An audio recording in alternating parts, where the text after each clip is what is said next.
안녕하세요. 나이가 들면서 어쩔 수 없이 신경 쓰이는 것 중 하나가 바로 이 채취인데요.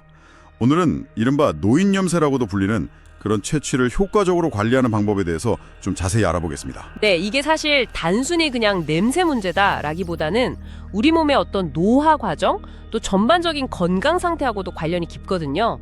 그래서 오늘은 그 원인부터 시작해서요.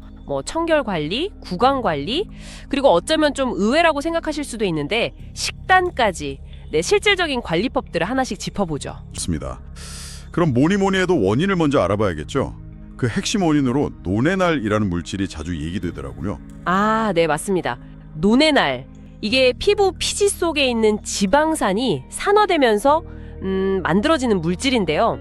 특히 한 40대 이후부터 피부 노화가 진행되잖아요. 그리고 우리 몸의 그 활성산소라고 하는 거, 이게 증가하면서 더 많이 만들어지죠. 아, 활성산소? 네. 흔히들 묵은 책 냄새 같다 혹은 풀 냄새 비슷하다 이렇게 표현하기도 하는데, 이게 뭐랄까 아주 지독하게 불쾌하다기보다는 좀 특유의 냄새라고 보는 게 맞습니다. 근데 스트레스나 피로가 쌓여도 좀 더 심해질 수 있고요. 그거 말고도 발냄새 성분, 그 이소발레르산 같은 거나 입이 마르면서 나는 입냄새, 또 드물지만 요실금 같은 문제도 영향을 줄 수 있어요. 복합적이죠. 그렇군요. 활성산소 같은 몸 내부 요인도 중요하다니 그냥 겉만 잘 씻는다고 다 해결될 문제는 아니겠네요. 네, 그렇죠. 그래도 기본적인 청결 관리가 제일 중요할 텐데 어떻게 씻는 게 좀 효과적일까요? 물론이죠. 가장 기본은 매일 샤워나 목욕을 해서 피부 노폐물이랑 그 산화된 피지를 잘 씻어내는 겁니다. 특히 피지 분비가 좀 많은 부위들 있잖아요. 두피, 귀 뒤, 목덜미, 겨드랑이, 가슴 중앙, 사타구니 같은 곳들. 이런 데는 비누나 세정제를 써서 좀 더 꼼꼼히 닦아주시는 게 좋아요. 이런 부위들이 그 노네날 전구 물질, 그러니까 원인이 되는 물질이 쌓이기 쉬운 곳이거든요. 아하. 다만 여기서 주의할 점은 뗄수건 같은 걸로 너무 막 세게 미는 건 피해야 한다는 겁니다. 아, 그건 안 좋군요. 네, 피부 장벽이 상하고 건조해지면 오히려 피지 분비가 더 늘 수도 있어요. 그래서 최소 주 2회 정도는 비누 목욕을 권장하고요. 아, 그러네요. 귀 뒤나 목덜미 같은 곳은 사실 샤워할 때 그냥 슥 지나치기 쉬운데 좀 의식적으로 신경을 써야겠어요. 네, 맞아요. 몸을 깨끗이 하는 것 말고도 우리가 매일 입는 옷이나 침구 관리? 이건 또 어떤가요? 그거 정말 중요하죠. 채취라는 게 옷이나 침구에 정말 잘 배거든요. 속옷은 당연히 매일 갈아입으셔야 하고 땀 흡수가 잘 되는 면 소재가 좋고요. 겉옷이나 잠옷, 이불, 베개 커버 이런 침구류도 가능한 한 자주 세탁하고 특히 햇볕에 가짝 말려주면 살균 효과도 얻을 수 있습니다. 아, 햇볕 소독이요? 네.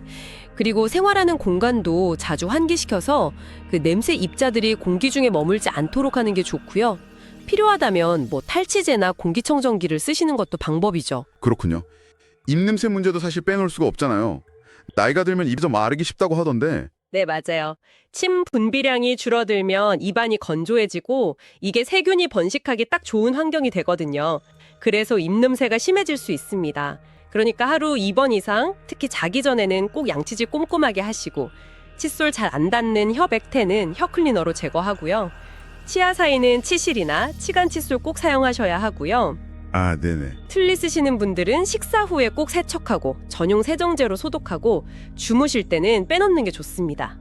물도 자주 마셔서 입안을 좀 촉촉하게 유지해 주시고 그리고 정기적인 치과 검진이랑 스케일링 이것도 필수고요. 당연히 금연도 중요합니다. 와, 듣고 보니까 청결 관리가 정말 한두 가지가 아니네요. 여기저기 신경 쓸 게 많군요.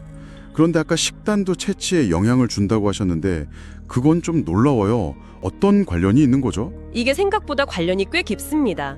특정 음식들이 우리 피부세포 노화를 좀 더 빠르게 하거나 몸에 염증 반응을 일으켜서 채취에 영향을 줄 수 있거든요. 예를 들면 어떤 음식들인가요? 예를 들어서 설탕이나 밀가루 같은 정제 탄수화물 있죠?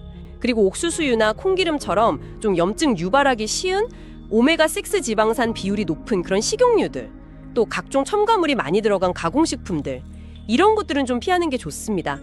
이런 음식들이 몸의 산화 스트레스를 높이고 또 혈당 조절 능력을 떨어뜨리는 인슐린 저항성이라는 걸 유발해서 노화를 촉진할 수 있거든요. 그렇군요. 그럼 반대로 어떤 음식을 좀 챙겨 먹으면 도움이 될까요?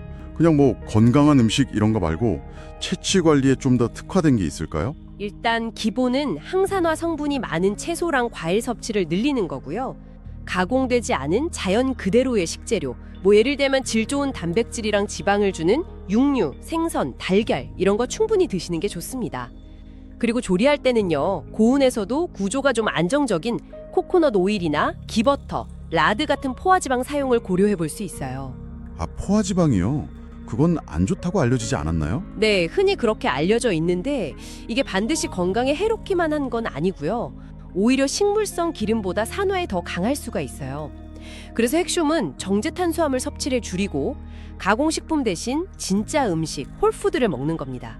간헐적 단식 이야기도 잠깐 나왔었는데 그건 어떻게 도움이 되는 건가요? 아, 네. 간식을 줄이고 하루 중에 일정 시간, 예를 들어 한 16시간 정도 공복을 유지하는 간헐적 단식. 이게 우리 몸 세포가 스스로 좀 낡거나 손상된 부분을 처소하고 재활용하는 시스템이 있어요. 자가포식, 오토파지라고 하는데요. 이건 활성화시켜줍니다. 이건 세포를 더 건강하게 유지하고 노화를 늦추는 데 도움이 될 수 있고요. 아까 말씀드린 인슐린 저항성 개선에도 효과가 있습니다. 그러니까 몸속부터 좀 깨끗해지는 과정이라고 생각하시면 돼요. 와, 단순히 냄새를 없애는 그런 차원을 넘어서 이건 뭐 정말 몸 전체의 건강관리 전략처럼 들리네요. 씻는 복부터 시작해서 먹는 습관까지 정말 돌아볼 부분이 많은 것 같습니다. 네, 그렇습니다. 오늘 이야기 나눈 이 채취 관리라는 게 결국은 우리 몸의 산화 스트레스를 줄이고 염증을 관리하고 더 나아가서 세포 수준에서부터 건강을 유지하려는 노력하고 다 연결되어 있는 거죠. 그러니까 깨끗한 위생 습관도 중요하지만 건강한 식단, 규칙적인 생활 리듬 이런 게 다 바탕이 되어야 합니다. 네. 오늘 저희가 이야기 나눈 것들을 꾸준히 한번 실천해보는 게 중요하겠네요. 단순히 냄새를 잡는 걸 넘어서서요. 오늘 살펴본 이런 식단 조절이나 간헐적 단식 같은 방법들이 내 몸의 전반적인 활력이나 노화 속도에는 또 어떤 영향을 줄 수 있을지 한번 깊이 생각해 보시는 건 어떨까요? 어쩌면 정말 예상치 못한 긍정적인 변화를 경험하게 되실지도 모르겠습니다.